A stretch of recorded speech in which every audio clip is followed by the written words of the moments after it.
Bismillahirrahmanirrahim. Now our next problem is if U and V are be two vector spaces over the same field, if T be a linear transformation from the vector space U to the vector space V, then the mapping AT from U the vector space U to the vector space V is defined by AT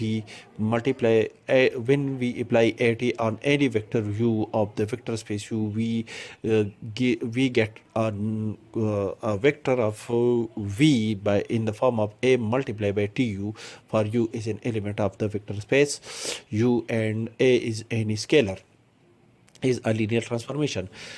For a solution, for any two vector u1 u2 of the vector space U and alpha beta are any two scalars, then at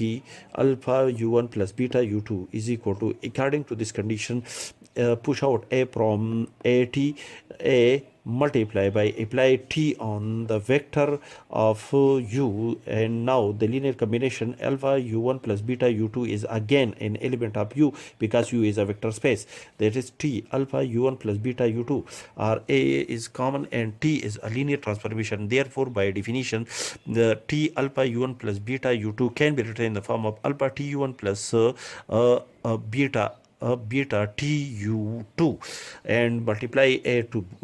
with each term, that is A alpha tu1 plus A beta tu2, and A is again is common in these two terms, A multiplied by alpha tu1 plus beta tu2. Therefore, according to the condition of the